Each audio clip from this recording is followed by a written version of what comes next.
It's a great pleasure to follow the member for Putney, and on her challenge, of course, on the order paper today, I've placed the European Union Revocation of Notification of Withdrawal Bill, because I think there's generally consensus in this House that we don't want a no-deal Brexit and the chaos that would bring, lack of medicines, lack of foods, economic catastrophe.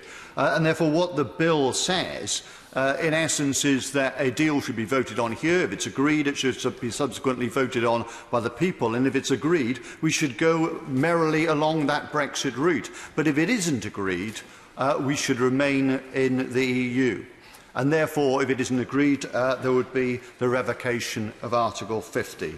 That's what people expect of this place. They don't expect some sort of chaos. I accept the Prime Minister has done her best in a difficult situation to go to the EU to negotiate and try to bring together two irreconcilable models, one which is there's a pure Brexiteer and the other which is the pure Remain. And obviously the government and the whole country is split. In terms of what the Secretary of State was saying about, oh, well, we've had a vote already, we can't have another vote.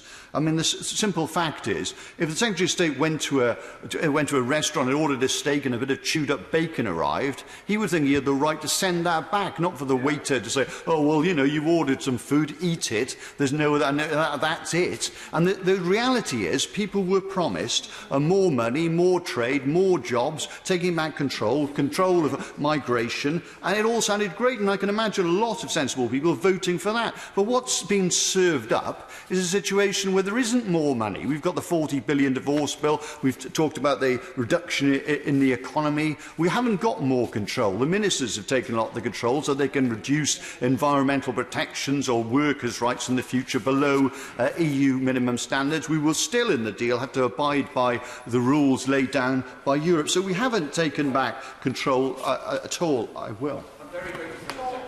For giving way. The opposition position, as I understand it, is that there is no chance of this deal being improved and therefore the government should have the vote now. But if that's right, there is even less chance of Labour's alternative deal getting approved as well. And that means that for every passing day, the inexorable logic is that Labour are becoming an accessory to no deal. Doesn't he agree?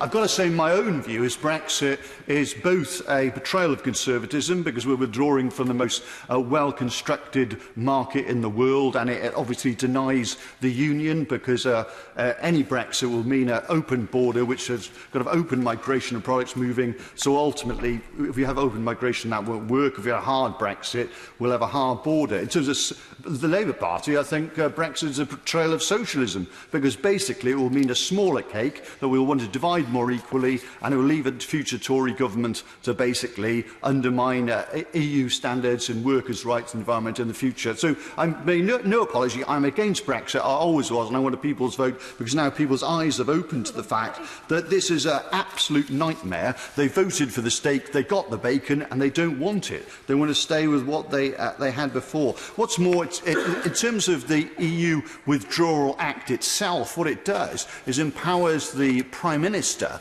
to, on an advisory referendum to trigger Article 50. And what we've found, and the courts have found, is that the illegality that was done by the Leave campaign would be sufficient to rule a general election void and go back to the drawing table. So I don't really, I think the government needs legally to think again about Article 50, and really, if we can't get a deal agreed, needs to basically withdraw Article 50 and think again. People say, oh, well, if there's another vote, and incidentally, this won't be another vote. This will be a vote on the deal, which is intrinsically different from a vote in principle on whether you want to stay. I accept the vote. People wanted to leave on the basis of what they were told, and now they've seen what's turned up, the bacon, they don't want to eat it. And so they should have the right to send it back. It's not the same as having just another referendum. And as Keynes said, when the facts change, I change my mind.